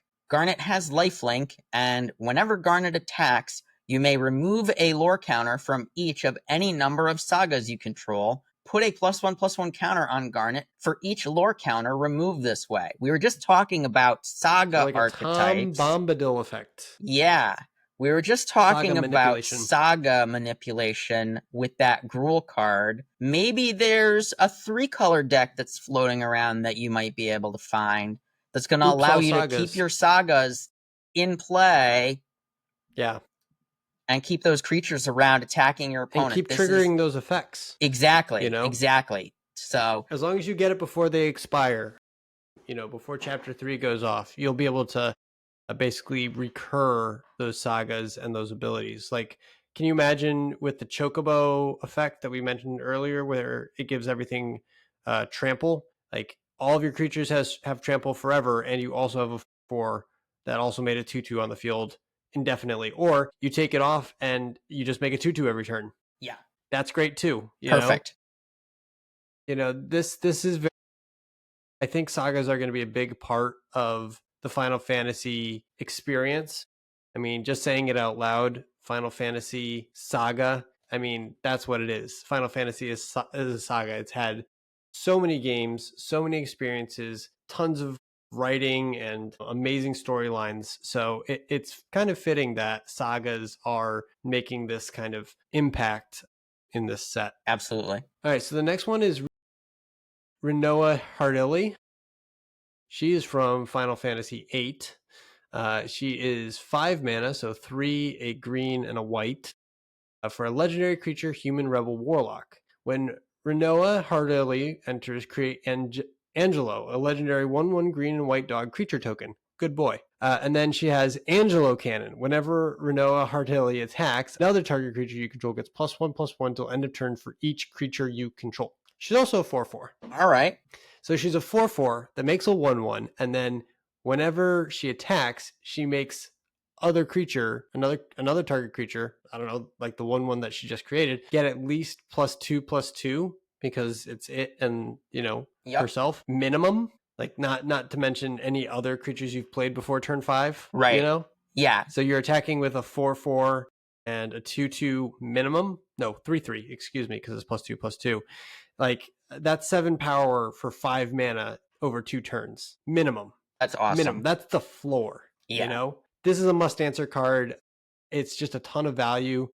And I mean, Angela's just And a good green boy. white. This is what green white wants to do, Absolutely. Go wide, make a tall threat, hope one sticks one way or the other, whether we've gone wide and gotten through that way or whether the thing that we've made tall is the one that drives the killing blow, So I really think that it's going to be there's not a dog tribal sub theme. There's only a few dogs in the set, but the ones that are in here and wolves are powerful. They really get the job done. So this will synergize very, very well with that. We'll talk about those more a little bit later too. Then we have Orzhov. Now, Orzhov, to me, I couldn't really place it, what Orzhov is essentially trying to do. I think it's trying to do a little bit of the artifact thing, a little bit of a sacrifice thing. I couldn't quite put my finger on it. Do you have any ideas about what Orzhov is really trying to do here with their color pairing? The official draft word is that this is going to be the sacrifice deck, and Okay. and I kind of feel that, but I'm also way more excited to try and explore the cross archetype synergies that are possible with the black and white cards in the set, because it doesn't feel on the surface to me that there's that strong a deck there, but we'll talk about that after we look at these cards. So this is Judge Magister Gabranth, Yep. which is white and a black for a 2/2 with menace. And whenever another creature or artifact you control dies, put a +1/+1 counter on the judge. So that's solid there. Things die, you put counters on the judge, grow the judge. Mm-hmm. Nothing too much to write home there, I mean, the thing is, he's got menace. So on turn 2, he comes down. I mean, any creature on turn 1 or turn 2 that has menace is usually getting in there for quite a few swings before your opponent can put up enough blockers or deal with it. So it's gonna get in there a couple of times, and if you can sacrifice even 1 or 2 things, either treasures because you've got treasures for accelerating your mana, or other types of effects that you're just naturally they're killing in combat, or anything else. I think there's probably some combo potential where you can actually get in for quite a bit of damage early game. Whether it'll be enough to carry you through the late game, I don't know. But menace is definitely one of those combat keywords that you should definitely pay attention to, because you can get 10, 15 damage in sometimes. I remember in, was it Duskmorn? Was it in Duskmorn? They had the, oh, no, it was Murders at Karlov Manor. They had the Hound, the 1/1 menace, and you just never could interact with it because by the time you had enough blockers to deal with it, I think it was like called Snarling Gorehound. It's used a lot in Insidious Roots decks because it cares about stuff in the graveyard, but it lets you surveil whenever a creature of power 2 or less enters the battlefield. So it was just really hard to deal with because even as a 1/1 menace, you never really felt comfortable double blocking it. You never did. It never felt like a good trade. So I feel like it's going to be the same here. I could be wrong. I don't doubt that. Here's the thing for me, and this is where I get kind of on a high horse from a design standpoint. Mm-hmm. I want my 2-color signposts to pull me into the archetype by being an enabler, not necessarily by being a payoff. And the judge screams to me more like a payoff than an enabler. So I got to look more at the enablers in the set and kind of decide if this is kind of the route that I would want to go. I don't know about that. I'm on the fence about that. I think it's the kind of thing that I'm going to need to draft it and see if it does the thing that I want it to do. You know what I mean? Definitely. The other signpost uncommon for Orzhov is Rufus Shinra from Final Fantasy VII. He's a 3 mana, 1 a white and a black. Legendary creature, human noble. Whenever Rufus Shinra attacks, if you don't control a creature named Darkstar, create Darkstar, a legendary 2/2 white and black dog creature token. So it's also a 2/4 for 3 mana, which is a great rate. And it comes with a 2/2 when you attack with him. So you're getting essentially like 6/8 or 4/6 power and toughness for 3 mana. Like, how much more value can you get out of that? This card is sweet to me because of that. This is still the same vibe as the judge of both of our signposts are a little bit more payoffy than they are enablers. Granted, this is making a way to recur a body every turn, so there is a little bit more enabling going on. But what I really, really want for this archetype is to see a bunch of things that say sacrifice a creature, do maybe for a free. Bunch of stuff. Maybe for free. Like Amelia from The Lost Caverns of Ixalan. Do you remember that card? I don't. Amelia Bovidalis? Bovidalis? I'll pull it up right here. Amelia. Oh, Amelia. If I could spell it correctly. That was LCI. Started with an E, maybe? No. Amalia, not Amalia. Amelia. Amalia Benavides Aguirre. And that's my best pronunciation thus far. No, she had a whenever you gain life, it explores then destroy all creatures if its power is exactly 20. But it also had, this is the free sack outlet that I was thinking of. Bartolome de Presidio, which is the sacrifice another creature or artifact, put a 1/1 counter on it.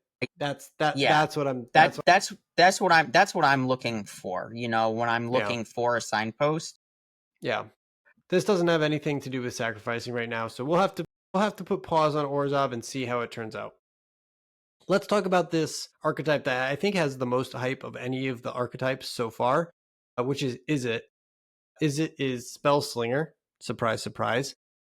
But it might be good this time? Well, this is an interesting take on a Spellslinger archetype. It's also the second Spellslinger archetype we've seen in this format, which is kind of cool. We had our Rakdos Spellslinger that we talked about earlier, and now we're talking about Final Fantasy is known for its spells. It's got some pretty big ones, so that's a large part of the lore. So it doesn't surprise me that multiple archetypes are supporting our Spellslinger. this kind of spell heavy archetypes. Yeah. Yeah, and this is an interesting twist on that. It's mana value 4 or more matters spell slinging. It's almost like Gruul spell slinger, because Gruul usually is, cares about spells. Like if you remember from Bloomburrow, if you've spent more than 4 mana to cast a spell, there were some cards that cared about that. This one just cares about non-creature spells that cost 4 or more. And I counted how many non-creature spells cost 4 or more. There are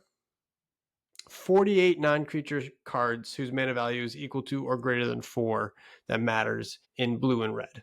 So that's one of those things where there are quite a few of these payoffs that you can just slot right in there and use. And it's you're already casting a 4 mana spell, so any additional benefit that you're getting from doing so is really going to tip the scales in your favor, I think. Yeah, and this creature here that we're looking at, Shan Toto, Tactician Magician, is right there on the sweet spot of the curve to go right into getting fast? Your Shantoto, Tactician Magician. Yeah, that was great. Nailed it. So yeah.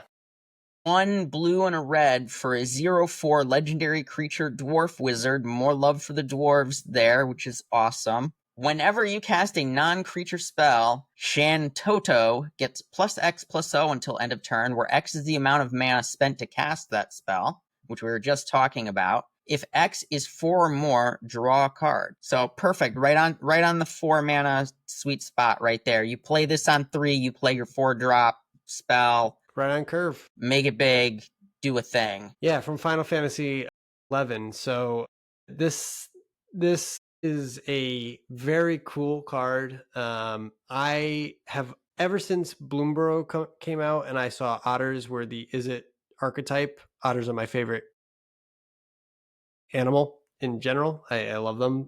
So having Otter Tribal be Spellslinger, which is probably one of my weaker archetypes to play in Magic, it's just very difficult to balance offensive and defensive Magic in Izzet with counter spells, knowing when to hold up your tricks, when to go for card draw, when to go to, push for damage, when to fire off your burn spells. It's a very involved and meticulous archetype, and I hope they can do it justice in Final Fantasy, because Final Fantasy is Spellslinger City. Like mages and wizards are a very big part of Final Fantasy, and they always have been. I remember, as a kid playing Final Fantasy Tactics, all of my best heroes that I was playing with had some magical element to it, whether it was casting fire magic or ice magic. So this brings a lot of joy to me to see this show up here, and is hopefully going to be very powerful. I mean, 04 is hard to get through, but the fact that it can turn to an offensive weapon as well, it just makes me. Yeah, and this screams to me, turn this sideways, do your thing. It's interesting to note that the caring about 4 or more only matters for drawing the card. So you'll still be able to give this power with small cantrips. So if there's instant speed cantrips that are cheap in the format, this is going to be something, turn it sideways, get in your chip damage where you can, and then lock down the board when you need to. And also get the effect of the cantrip. Yeah, exactly. Then we also have, for 2 mana, the Emperor of Palmechia. So this is from Final Fantasy II, so one of the older games. I'm going to go with the Emperor of Palmechia. Palmechia, okay. Palmechia. Tell us we're wrong in the comments, please. This is a transform card. So this is a 2 mana. So it's a Izzet mana, a blue and a red mana for legendary creature, human noble wizard. It's a mana dork for spells. So it has tap, add red or blue mana. Spend this mana only to cast a non-creature spell. So having this come down on turn 2, if you're a Spellslinger deck, this is ideal. It's whenever you cast a non-creature spell, if at least 4 mana was spent to cast it, put a 1/1 counter on the Emperor of Palmechia. Then if it has 3 or more 1/1 counters on it, transform it. So this is a payoff and an enabler. Like this does both of those things perfectly well. We'll transform it. The Lord Master of Hell. Love it. It's amazing. It has Starfall, which as a Final Fantasy fan, Starfall is like one of the most powerful effects in the game. Whenever the Lord Master of Hell attacks, it deals X damage to each opponent, where X is the number of non-creature, non-land cards in your graveyard. That is a spell slinger payoff. I am on board with that. I mean, the thing is, the transform it enables option. itself. It Yes, really does. 100%. It enables itself, Gavin, but also the transform being optional is important. So if you want to grow this threat bigger so that it hits harder later on in the game, you don't have to transform it immediately. You can kind of continue to grow it, And right? It's a May ability, correct? No, it is not. Forget everything I just said. Forget everything I just said. I thought it said you may transform it. Sadly, not as good as I was thinking. Well, here's the thing: is the counters stay, right? So yes, the counters will stay, it's not leaving the battlefield. It's transforming. Yeah. So it's just flipping over. So you're actually getting, in reality, a 6/6 minimum, right? 6/6. Yes. Yeah, my math is right. A 6/6 that can deal at least 3 damage per attack, right? Is my math wrong? You've cast 3 spells to put 3 counters on it, so at least 3 spells. So yeah, you'll be able to swing and hit. So you actually have to spend 4 mana to get the 1/1 counter. You'll have to spend a total of 12 mana. It's a lot more of an investment than I was thinking when we first read the card. I was way more hyped on it at first, and I get way less hyped the more we parse the card. The thing is, though, it's a mana dork. Yes. For spells. Yes. So I think, if you're playing this on 2 and then on the next turn you have a 4 mana spell, I think you're pulling ahead. I think this is probably a must answer early on in the game so that your opponent doesn't get extra advantage. Even if you get a 4 mana draw spell out of this, I mean, like, that's going to be huge in the late game, and just to have a card advantage, I think it's really going to depend on how reliably, 1, that this can stick around, and 2, how often those 4 mana spells are going to be impacting the board immediately and gaining you that advantage. Well, the question is, how many 4 mana or more non-creature spells are you going to put in your 40 card deck is the question that I'm asking. So those need to be really, really impactful. That's why the more I parse the card, the less jazzed I am, but I still think it's really cool. Well, the thing too is non-creature encompasses everything that's not a creature. Sagas, artifacts, equipments, things like that can also count towards this total. It just says non-creature. It doesn't say it has to be, an instant or a sorcery. All right, let's talk now about your favorite archetype, maybe. Well, is it there's a lot of things. There's a lot of archetypes in this set competing for my favorite. There's spicy ones throughout though. But this is Cloud of Darkness. This creature. Cloud of Darkness is Medusa. Yeah. Well, looks like Medusa. Very much so. This is legally 2 black, technically not Medusa. 2 black, green for a 3/3 creature. Weirdly enough, in black-green, this creature has flying. Yes, it does. And it also has the ability Particle Beam. When Cloud of Darkness enters, target creature an opponent controls gets -X until end of turn, where X is the number of permanent cards in your graveyard. Yeah. All those Golgari players out there, shout out to them. This is the most Golgari card that ever Golgari'd. Fill your graveyard and get paid off for filling your graveyard. Is incredible because I feel like Golgari does this more often than any other color pair, which is to do a non-synchronous mana cost. So this is 5 mana, but it's 2 green and 1 black, as opposed to 2 green, 2 black, or vice versa. And the effects are usually pretty strong if they can work. And this is another example of that. The fact that it has flying in addition to everything else is just an extra bonus. But this is basically like pay 5 mana, kill your opponent's most relevant thing. Even if you're only killing a 2/2 or a 1/1, I mean, that's still impacting the board because you're getting, advantage there. But it can kill something up to, if you're in the late game, 10, maybe 11, because it's just permanents, right? It cares about permanents. So it doesn't say non-land; it's just permanents. So lands count, everything else counts. Yep. And there's cycling stuff in this format, so there's lots of ways you're going to be filling the graveyard. So I've also noticed this that is sweet. red has a lot of discard and draw effects as well. There's a lot of ways to get stuff in your graveyard in this set. So what's the other Golgari card? The other Golgari is Exadeth Void Warlock. That's a heck of a 3 name. mana. It's a great name. This is also one of those transform cards that we were talking about earlier. So it's 1, a black and a green for a legendary creature, Spirit Warlock. A lot of Warlocks. When Exdeath enters, you gain 3 life. At the beginning of your end step, if there are 6 or more permanent cards in your graveyard, transform Exdeath. And we transform him into Neo Exdeath, Dimensions End. This is from Final Fantasy V. He is an X3 with trample, and his power is equal to the number of permanent cards in your graveyard. That's a fantastic. For 3 mana. Yeah, that's a fantastic Golgari payoff. I mean, like, if you even get and a couple trample? mills off. Yeah. I mean, yeah. What more do you want to say? He's a powerhouse. I mean, a little bit of a glass cannon with the 3 toughness, but I would be more than happy to transform this any day. Absolutely. 6 permanents isn't a lot either. That's less than like Threshold, which was 7. It seems a lot more achievable maybe in this set than in sets previous to fill your graveyard up to 6. We'll have to see how it plays out in real time, but I think that these 2 cards are both payoffs and enabler. Well, not necessarily enablers, but they definitely have the payoff aspect of filling your graveyard locked down. pat. Locked down. For sure. All right, moving on to Boros. We already talked about this guy a little bit. Giat, King of the Dwarves. He's a legendary creature dwarf noble for a red and a white mana.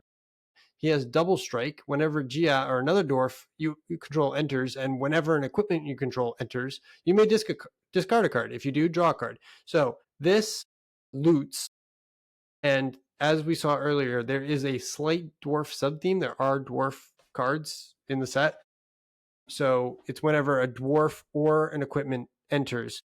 I think this card is going to be sneaky MVP because if you suit it up with any equipment, it's just really good. Yeah, it's going to hit for a lot of damage with whatever. It's got double strike. To it. Just baseline.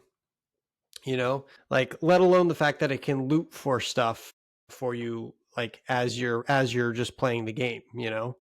It'll shape your hand pretty nicely. This other one, do you want to talk about this one? Yeah, this is Zidane, Tantalus Thief. It's 3 red and a white for a 3/3 legendary creature, human mutant scout. With when Zidane enters, gain control of target creature an opponent controls until end of turn. Untap it. It gains lifelink and haste until end of turn.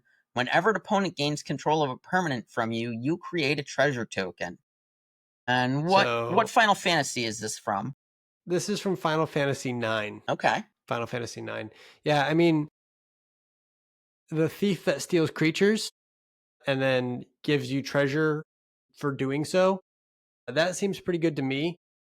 Baseline, you're going to be stealing, any of your target's best creatures, including their sagas. You could steal their saga, and then it gains haste and you untap it. And it's also lifelinking. Like that on top of everything else, you basically take your opponent's best thing and flip it on them for 5 mana. This effect is very powerful, and it pays you off for doing so and doesn't really put you down a card like some of these sacrifice effects do. I mean, in the aggressive steal effects, Gavin, in the aggressive Boros deck, I'm way less concerned about the added treasure. That text almost doesn't need to be there. Let me steal your best thing, give it lifelink and haste, and smack you in the face with everything I've got. Are you still alive? Ideally, I would hope not at 5 mana on my Boros deck. You know what I mean? Yeah. That's a good point.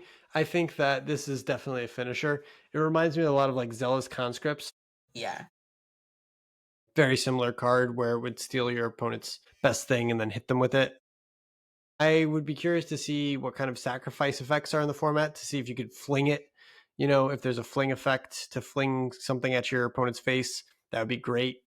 But we'll see how this plays out in the games. I think it's a great Boros card. I almost think it's more of a Rakdos card, honestly, than a Boros card. But well, it's hovering in that sweet spot of where is the Mardu deck, where is the 3-color deck that's going to do the Rakdos things and the Boros things and the white-black sacrifice things, right. Yeah. Yep. Where is Yes. that deck? I think we might have saved the best for last. These are the two that I think I'm most excited for, and I think maybe perform the best out of all the cards that we talked about today. So if I had to rank them, I would say that green and blue may be my early picks for the best colors in this format, and it has a lot to do with these creatures. We'll start with the first one. This is Ignis Ciencia, a legendary creature human advisor. It's one, a green, and a blue for a legendary creature human advisor. Whenever Ignis Scientia enters, look at the top 6 cards of your library. You may put a land card from among them onto the battlefield tapped. Put the rest of them on the bottom of your library in a random order. And then I've come up with a new recipe, which is one, a green, and a blue, and tap it. Exile target card from a graveyard. If a creature card was exiled this way, create a food token. So the first ability, and it's a 2/2. The first ability to just grab a land off the top in your top 6 cards when you're on 3, immediately ramping you to 5. I think is just going to win you a lot of games in this format. I just think it's going to win. It's going to win you a lot of games. Going from 3 mana to 5 mana in just by playing a creature that is relevant to the board is exactly what Simic is going to want to do. It's all about ramp. It's all about landfall. It's all about getting value towards the late game, but accelerating that late game earlier and earlier into the you know into the actual where we're actually casting these spells ahead of schedule. What do you Throw think in of those this big card? haymakers, absolutely. And speaking of big haymakers, yeah, So this next one, you can take this one. this is Omega Heartless Evolution. It is 7 mana. It's 5, a green and a blue, for an 8/8 legendary artifact creature robot. And it has Wave Cannon. When Omega enters, for each opponent, tap up to one target non-land permanent that opponent controls, put X stun counters on it, each of those permanents, and you gain X life, where X is the number of non-basic lands you control. So if we're in the towns deck and we have 5 towns, 2, say, 3, 4. yeah, you're It's not reason. essentially, Right. So if we think about like the lowest case scenario and we think of the highest case scenario, like if you have 2 towns, for example, like let's say you just got the Simic towns lands and maybe like one extra one, you're still tapping 2 things and putting stun counters on it for 2 turns. well, you're tapping one thing because what you choose is equal to the number of opponents you Oh, that's control, right. That's right. Yep. but Yeah, you're that's right. putting It equals the number of X right. counters on it equal to the number of towns, Yes, and you to gain the number X of life. non-basic lands. So Yeah, yeah, and you gain life. If you've got enough towns on the battlefield, you're essentially killing something entirely, but not leaving it around in the graveyard for the Golgari player to take advantage of or something, that's Sometimes right. soft removal is good enough Better. that, or better, like as we learned in Dragonstorm, I had to eat my words on that. Was it River Wheel Sweep or whatever, the Jeskai card? Mm-hmm. I didn't Yeah. think that card was going to be good when we first looked at it. And that card was fantastic in the Boros aggro deck. You didn't care that you were paying 4 mana for the ability. You tapped that blocker down for 3 turns, because Absolutely. in your Boros aggro deck, if your opponent playing 5-color good stuff went tap land, mana rock, and you just went 1-drop, 2-drop, 3-drop, attack you, what are they gonna do? You're just gonna get them. And this is kind of along the same lines of that. This is taking out their best threat for a huge number of turns and leaving behind an 8/8 body that is nothing to sneeze at either. There's a And lot. if you're behind because you've been playing all these tap lands because you've been mana ramping and accelerating instead of developing out to the board maybe, and you've taken some damage, this instantly catches you back up. Yeah. It Yeah. it just instantly catches you back up. It's maybe a gain 5, maybe a gain 4. I mean, gain 4 is still a quarter of your, a fifth of your life total Eight when limited. A So 7 mana 8/8 that gains 4, and I presumably you're gonna cheat it out earlier because you've been ramping, ramping, yeah. That's I mean, these 2 cards work so well in parallel with each other because it'll just find you what you need. It'll find you a land. It'll ramp you ahead of schedule.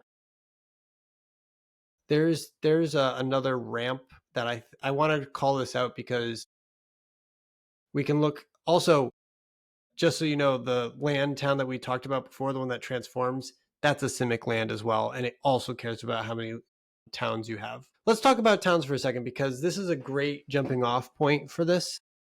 Towns are a new type of land, similar to like in Lost Caverns of Ixalan, caves. What are some other examples of this, Deserts Paul? in Deserts in, a couple yep, of sets that in we've seen, Outlaws of Thunder Junction most Outlaws of Thunder Junction. recently. That's right. Yep. Yeah, There was also those lands in Bloomborough. Bloomborough had some lands that were typed. they were villages. You know, I think these are going to be better than that. So there's a land that just gains you 2 life, which is cool. Adds colorless adventures in. Capital City filters your land, but also has cycling. Crossroads Village is tapped and does 1 mana of the chosen color. We have a hideaway land where you can hide away, and then it cares about legendary creatures. There's one that can return permanents from the graveyard to your hand. There's all these different dual lands. And then, if that wasn't good enough, there's also adventure towns. Do you want to These are talk about these a cool. little bit? Yeah, these are cool. So these are lands that you can either play them as a tap land of their related color, or you can send them on an adventure and play them as a sorcery. So Yeah. land adventures is something really cool that we've never seen before. I'm really jazzed on these. What would you Because the say is thing the is, best too, one, Gavin? well, I think the cheapest one, the red one, looks pretty cool because it works really well in the Rakdos archetype. So the red one is Limblum Industrial Regency, and its adventure is an instant that says create an 0/1 Black Wizard creature token with whenever you cast a 9 creature spell, this token deals 1 damage to each opponent. Which, when you look at it, it's 3 mana for an 0/1, but really it's 3 mana for an 0/1 that comes attached to a land that you can play later from exile, and also that 0/1 Black Wizard creature token is immediately going to start pinging your opponent for damage on the next turn. Or it isn't an instant adventure. This is also something that's going to come down as a surprise blocker and save your life so that you then untap and kill your opponent. Absolutely. Turn the tables on them unexpectedly.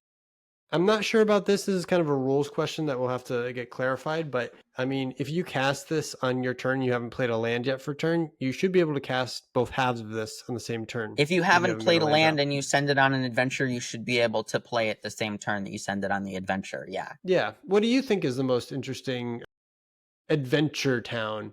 We're missing the green one here. Let me see if I can find it. Does green have one? I thought green had one. Oh, no, Right it's there right at here. the Yeah. end. Zarkand.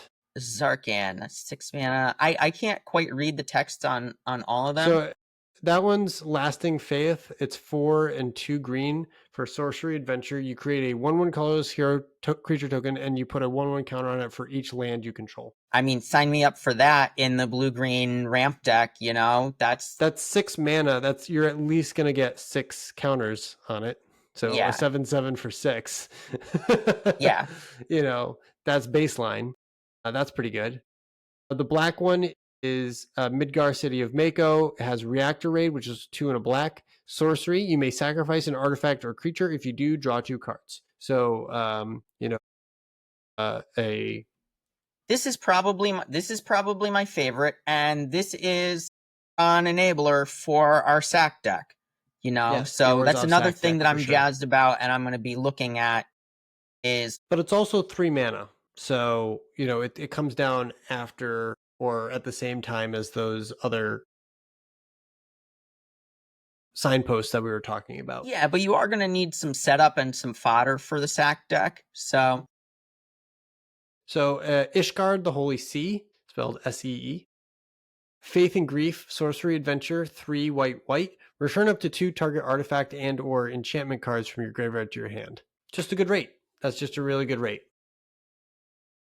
And then Jadur Aristocratic Capital was the blue one. It's 4 blue, Sorcery Adventure. Target opponent mills half their library, rounded down. That's sweet. We haven't really seen a mill deck in any of the archetypes that we looked at. So it's interesting that there's kind of a mill deck enabled in the rare slot here. So it'd be interesting to see what else is there that we could I think it might just use. be an alternate win condition or something good to draw late. Again, it's 6 mana. True, yeah. So if we look here, my favorite town of all of these actually has to be the starting town. It enters tapped unless it's the first, second, or third turn of the game, but it can add colorless mana, but it could also pay 1 life, add 1 mana of any color. This is going in every standard. Yeah, this is going in potentially every pioneer deck too, you know? If So if if you you're see this in your pool, save it. yeah, this is awesome. I really like the flavor text as well. When darkness fails the world, 4 warriors of light shall come. And that is from Final Fantasy 1. OG, the one that kicked it all off, starting town. I think it's a great way to pay homage to it, and it's really one of those things where, we wouldn't have any of this if we didn't have the starting town. Yep. I think the town's archetype and the town's sort of way of, I think everybody's going to really want to get in on this archetype. So it may be overdrafted maybe at first, or, could be one of the most powerful decks in the format. So you heard it here first. I think Simic and the Towns deck is going to be really good. I think that there's a lot of payoffs for it. And I think that the way that this set appears to be playing out, you should be able to win with these types of cards because they accelerate you and they bring you to where you need to go and they fix your mana. All of these other towns are common, by the way. So all of the dual lands that enter tapped, they're all common. Full cycle of 10 tap Yep. towns here. So we get all the 2 color pairs. And I do, to kind of continue on what you're saying, I think if there is going to be a 5 color good stuff deck in the format, it is going to be Simic based and based around the towns. And there's a lot of cool things to do with these towns. So I Absolutely. would be in draft taking them early and often. Mm-hmm. And I'm definitely going to be looking when I play sealed at what towns did I open as one of the first things that I look at going into pre-release and going into some sealed RCQs and saying, do I have the good stuff to do the good stuff decks? What can I splash and how? And what other town synergies do I have floating around, Yeah.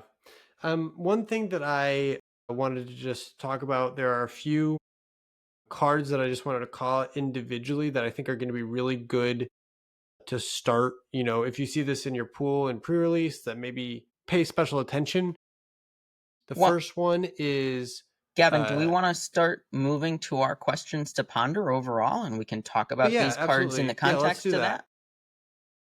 Sorry, I was kind of jumping the gun there a little bit. No worries, no worries. So the first question that we always ask when approaching new limited formats is, will this be a set defined by being on the play? Gavin, what do you think about that? I think it will, but not necessarily because of the speed of the format. I think it's mostly going to be who can become the aggressor first. So who can put something that's going to stick on the board first. There is a enchantment in green that I wanted to pull up. Green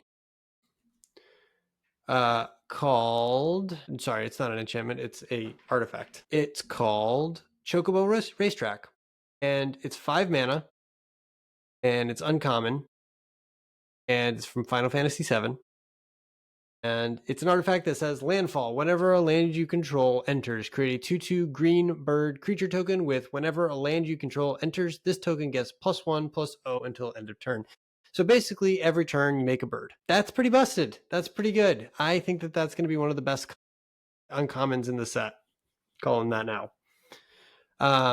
It just kind of like, I know 5 mana for an enchantment that technically does nothing the turn it comes down doesn't seem very powerful, but there are so many fetch land effects in the set that will grab you lands either through the uncommons or commons in the set. It just seems like a match made, Yeah. perfectly. Yeah. I am open. I think Me choosing to be on the play or on the draw is going to be entirely archetype dependent. If I'm in the Mhm. 5-color Simic deck, or if I'm in the Simic deck in general, I may just Mhm. want to be on the draw and have that card advantage because I'm going to be able to ramp and kind of maintain that tempo parity after firing off enough ramp spells. I might take the play if I find myself in the aggressive deck or against the super low to the ground aggressive deck. But I think there's archetypes here that are going to reward you for making the tough choice of choosing to be on the draw. There's one thing that we actually didn't cover, which was the tiered mechanic. Okay. I just realized that we didn't cover that at all. And I realized that when I looked at this card here. If we could just talk about this briefly before we get back to what we were talking about. Tiered is another ability. It's similar to Spree from like Outlaws of Thunder Junction, except you only get to choose one additional cost. But typically, all of these tiered options are extremely powerful and they get more powerful as they go. So in this case, Tifa's Limit Break is 1 green mana, and for 0 additional mana, she does a somersault. Target creature gets +2/+2 to end of turn. So 1 mana for +2/+2. Or if you pay 2 generic and the green, you double target creature's power and toughness until end of turn. Or Final Heaven for 6 and a green, so 8 mana total, triple target creature's power and toughness until end of turn. So if you have a Trampler, even if it's a 2/2, it immediately becomes an 8/8 and can end the game for 8 mana. It makes every creature relevant. This is also an instant, by the way. Yeah. So if you're attacking with open mana here, there's some very good instant speed effects that you really have to be on the lookout for with these tiered. Tiered isn't on a lot of different cards. I think it's 1 per color. But all those effects are very powerful, so just watch it. Also from Final Fantasy VII. The other two that I wanted to call out in green were Airship Crash, which is also an instant that says destroy target artifact, enchantment, or creature with flying.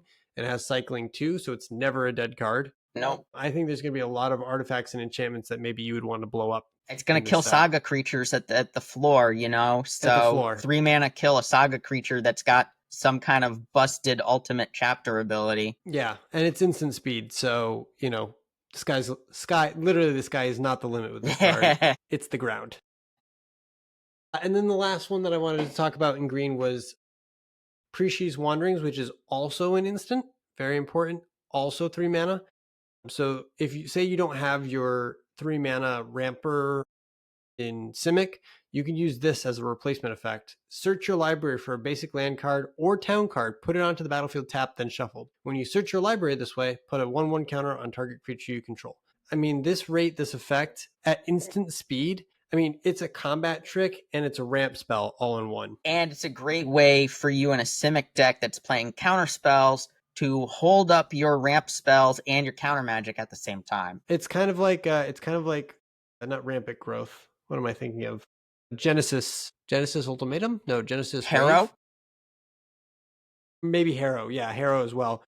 Basically, I'm thinking of a green and a blue where you get to play an additional land drop and draw a card. Okay. I was thinking of 2 and a green, sack a land, search your library for 2 basic lands. 2 lands. Yeah. No, I mean, it's a similar effect. You're ramping, but this one also gives you a +1/+1 counter just for free. And it's instant speed. I think green's going to be really good. I really do. We'll have to see. I mean, I've been wrong about things before, but those are the ones that I wanted to just call out. I'm with you on that. So the next question is, how good is the removal? And speaking of green and how good is the removal, let's talk about Chocobo Kick that we're definitely going to be talking about when we do our removal episode. Yeah, so Chocobo Kick is kind of, I don't want to say the perfect green removal spell because it could be an instant. But, Gavin, there's a pun in this card too. There is. And also chocobos are birds. They run on the ground. They're flightless birds.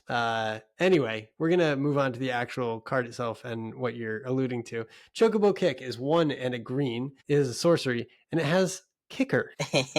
Return a land you control to its owner's hand. So if you return a land you control to your hand, target creature you control deals damage equal to its power to target creature an opponent controls. If the spell was kicked, the creature you control deals twice that much damage instead. So for essentially a free cost, you're doubling the power of your creature. And green cares a lot about landfall. So sometimes picking up your own land, even when you only have 2 mana, isn't necessarily a disadvantage. There is a 1 mana Chocobo card that's I believe an uncommon or a rare that has landfall at a 1/1 counter to this creature. It starts as an 0/1 and it grows every single turn. So I think this is great. I also think Commune with Beavers is fantastic. Look at the top 3 cards of your library. You can reveal an artifact, creature, or land card from among them, put it in your hand, put the rest on the bottom of your library in any order for 1 green mana. I mean, if you don't have a play on turn 1, this is a perfect turn 1 play. It basically filters your draw precisely. Absolutely. Talking about the kick, though, returning a land to your hand is also a sweet way to buy back those sagas. Yes. Excuse Absolutely. me, put it back in your hand, do the saga again. That's awesome, So this card is deceptively good. Or maybe it's not deceptive. Maybe if it's just straight up on the face of it, a bananas bite spell. Yeah, I mean, it just seems like getting double damage for free, what is essentially free. It just seems really good. Yeah. Also, choose 1 or more is always a powerful effect, especially for 1 mana. Target creature you control fights target creature an opponent controls. Remove a lore counter from a target saga you control, or put a lore counter on a target saga you control. So again, this is what I was talking about with counter manipulation and making sure that you know where these lore counters are at all times, both yours and your opponents. It can get really confusing. So just, keep your head on a swivel. Yeah. So we're both excited for Chocobo Kick. I think the removal in general in the format is decent. I don't think it's totally bananas or anything, but I think it's going to be comparable to a lot of formats we've seen before. I'm not overwhelmed with, it's so much insane removal or anything like that. I think it's exactly fine for what the format needs. So I actually just wanted to bring up one card, which is Overkill. Have you seen this one? Yeah. 2 and a black instant. Target creature gets -0, minus 9,999 until end of turn. Yes. Do you know why it's 9,999? Oh, why is it? It's because that's the limit for you to deal. When you deal damage to something, that's the highest number that it can go on the list. Dealing minus 9,999 is going to kill anything, right? And it really is. This is going to kill anything. It's going to get those indestructible creatures too. So yep, definitely. I mean, it is exactly what it says on the card. Overkill. It's just absurd. You put Motorhead on the Spotify or wherever you listen to your music, Apple Music, wherever, and you play Overkill. Yeah. Motorhead is awesome. You definitely do that. I was going to say this puts dead weight to shame. Well, what is a dead weight? 1 mana versus 3 mana is not nothing, but it's not nothing, but at the same time, you can't beat those numbers. No, it's definitely a better murder, that's for sure. There's also Vane's Treachery, which has a kicker of sacrifice an artifact or creature. Target creature gets -2/-2 until end of turn. So there's your stab. Until if the spell is kicked, that creature gets -6/-6 until end of turn instead. There's also Sephiroth's Intervention, which is your classic destroy target creature. This one gains you 2 life for 4 mana. But I would say that really a lot of the removal is very typal to the type of color it is. So in blue, there's a lot of bounce removal or tuck removal. Red has a lot of burn. Black has this absurd overkill. Green has fight spells, and white has a very, very cool effect that I wanted to show. That is I think it's an artifact. The mana rock, right? It's the mana rock, yeah. So it's the white aura site. So it's 4 mana. So a typical cage effect, 2 white. When this artifact enters exile, target non-land permanent an opponent controls until this artifact leaves the battlefield, and it can also add white mana. So kind of pays for itself if you think about it in the end. It's a little expensive for an O-ring effect, It but is, hits but it can any target any non-land permanent. non-land permanent. So Yeah, yeah. I think that there is not a ton of removal in this format. So make sure when you are using your removal, you're using it on the thing that your opponent's trying to do to win the game. If you can handle stuff on the board without having to use your one removal spell that you've drawn, try and do that, because these creatures all seem to come with very positive benefits or multiple bodies or crazy abilities or sagas. Save your removal for those things that are basically going to win them the game on the spot. Yeah, absolutely. I mean, there's not much you can do about the white saga that makes 12 indestructible knights. I don't think there's anything you can do about that one, but you can try. Yeah. So we already kind of talked about the fixing in the set, Gavin. We always ask how good is the fixing in every format. This is not Turkey or Dragonstorm level fixing. There's no devotees or anything floating around. But there's 10 towns. There's 10 two-color duels, I think I think what we have is really good, and I think it's possible for there to be a 5-color deck in a pod. Yeah, I think so too. I think that, it'll be able to be supported, just enough where you're able to kind of play what you want to play, but it's not so busted that, everybody's going to be playing 5-color, right? Yeah.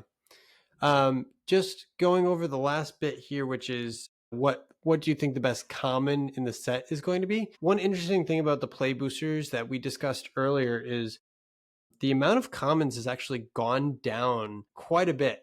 Now, the volume of commons is the same, but the sets are really, the number of uncommons, rares, mythics, and special guest cards that you could open are so varietous that, you kind of should base the set in its entirety about what the cards you're most going to see, which in this case are the commons. So talking about the commons is really important. So do you have any best favorite commons or anything that you wanted to point out? So I have them all here.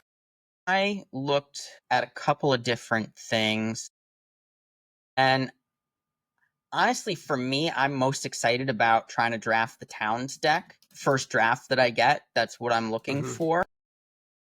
But the other things that kind of jumped out at me are the Aramon. It's 2 and a black for a 2/2 flying Death Touch Eye Horror that has 3 sacrifice another creature or artifact, draw a card. This screams to me as your sack enabler. This is really more of the signpost to me than the actual Orzhov uncommons. If I get the Orzhov uncommons, sweet. I would like to have something that's going to juice up my deck, but I think that this is more the guy that I'm looking at if I'm trying to do that sacrifice deck. This guy also slots really well into the Golgari deck. Fill up that graveyard with those permanents, sacrifice another creature or artifact. So there's lots of things to do there. Yeah. So that's probably the card that I'm most excited about in the commons, honestly. There's a couple other things. The 1/1 that can make friends. I'm forgetting its name right now. Do you have that in front of you? Is a white one? Yeah, it's a white 1/1 that you can pay 3 and search for a copy of it. There you go, right next to my guy. Magitech Infantry. Magitech Infantry. This is not an exciting card, but it harkens back to a lot of other cards that we've seen before, where you get a benefit by playing lots of them. The art is super sick. 1-drop Robot Soldier, 1/1. This creature gets +1/+0 as long as you control another artifact, and you can pay 2 and a white to search your library for a card with this card name and put it onto the battlefield tapped. And you can do that ability at instant speed, which is not nothing. So I think this is neat. And they enable themselves. Yeah, I don't know this is a great card by any means. You're not going to pick it super highly, but I think it's going to be an interesting card. And that's the first thing I look at in a new format is what are the interesting cards? then look at archetypes. Do they fit in any archetypes? Are they good? And then kind of move on from there. That card jumped out at me as, oh, that's neat. We've seen stuff like that before. I don't know if it'll be good or not, but it's cool knowing that exists. Yeah, my pick has to be Balam T-Rexasaur. It reminds me a lot of a certain card from Ether Drift that was completely busted. Yeah. Because it's Balam T-Rexar, 4 green for creature dinosaur with trample. When this creature enters, you gain 3 life, and then it also has forest cycling. So if you're pinched on green mana, you don't have green mana, you can always get your green dinosaur to get you that green mana. Always a good body. The fact that it gains you 3 life will help you catch up. Another one that I thought was really interesting is a combat tutorial. When you're early on in your combat tutorial, this target player, it's 2 and a blue. For target player draws 2 cards, put a 1/1 counter on up to 1 target creature you control. So again, drawing 2 cards for 3 mana, good rate, but it also puts a 1/1 counter on something. So if you're trying to fix your mana on turn 3, so that you can get the colors that you're looking for, or maybe you're missing your land drops, this will catch you up, and it'll also reinforce your defenses so that you're not falling behind. This also, the starting town vibe to it, this is so on the nose with the game that it's a nice touch that they flavored this card that way. There's also one more thing that I wanted to call out about the Towns deck, which is the Kikiran Merchant, which is a 3 mana creature beast citizen. It's a 1/4. It has 1 in tap, draw a card, then discard a card. So good in Demir, and good in Golgari, although it's blue, so maybe not Golgari, maybe it's splashing into the Sultai. Splashing into Sultai. But it also has 7 in tap it. Sacrifice this creature, draw 3 cards. This ability costs 1 less to activate for each town you control. Another town payoff, but this one's a common. Sign me up. I just think that even if you do this for, let's say you have 3 towns and it's 4 mana, sacrifice this creature, draw 3 cards. That's awesome. But you're more likely to have 5 or 6 at that point in the game.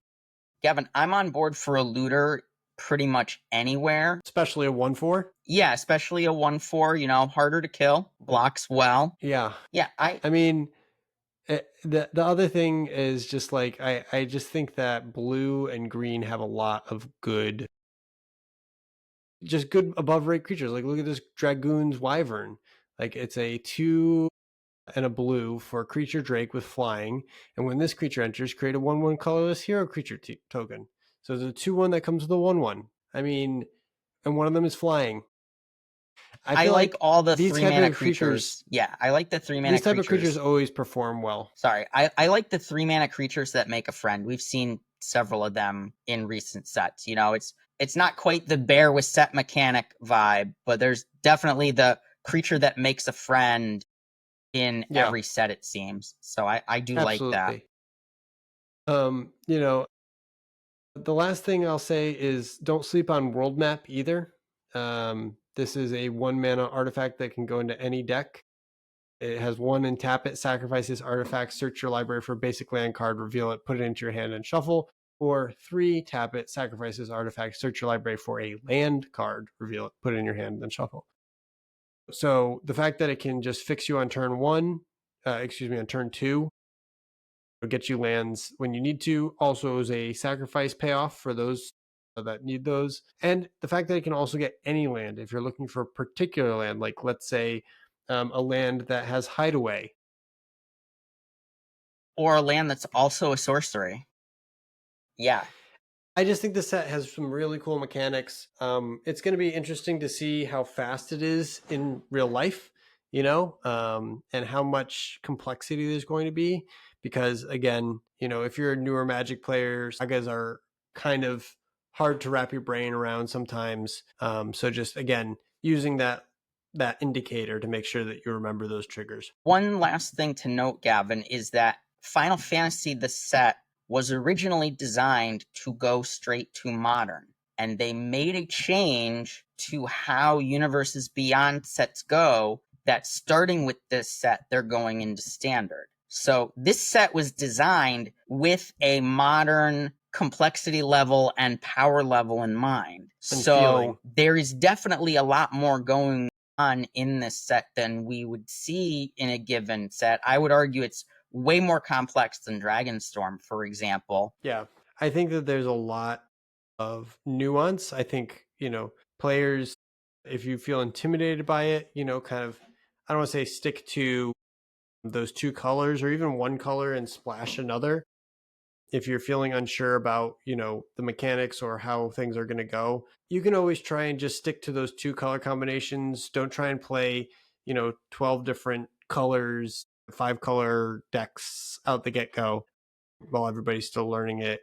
It takes time, and I'm sure as we go through with this set, it's going to be lights out. We're going to see a lot of complexity, and some better decks will obviously emerge, but I have high hopes for this set. I think it's going to be really fun. Yeah, I'm with you there on that. I do think that players shouldn't feel intimidated by the set. Yes, there is a lot going on, but there's a lot going on for even experienced players. There's 300 and something new cards to learn and memorize, plus keeping Plus track the of all special the, guests. yeah, keeping track of special guests that are cards that players have seen before, but they don't recognize because the art is different, things like that. So there's a lot going on. Don't hesitate to ask questions, pay attention. When in doubt, raise a hand, call a judge, have somebody come over and help you out. One last thing, just make sure when you go to play, bring some sleeves that don't have clear backs, because those transform cards will be one card on one side and one card on the other. If you're playing with that in your deck, you'll know immediately. If you're not playing with the sleeves on, that you'll know immediately that that's the Opaque cards. sleeves are a must. Opaque for sure. sleeves, yeah, you've got to make sure you've got no transparency. Do you have any tips for drafting sets that have transform cards? Because it can be a little awkward when you're passing it around the table, and your opponent may see that you have a dual face card there. Well, I don't think there's that much, because we no longer have to declare them or anything like we did way back in the first Innistrad when transform cards first appeared. I think it is essentially free information that's out on the table now. If your opponent doesn't cover it up with another card, you can see what they've drafted, and it's not nothing to pay attention to that. Don't quote me on if that's officially free information as per Magic tournament rules. Check into that for those people that are in their RCQs on what the legality is on that. But I would say they don't have a huge impact on me personally. I might pay attention and note things, but I don't think it's going to sway me from looking at the pack that's in front of me and saying, oh, well, you took that, but you didn't take this.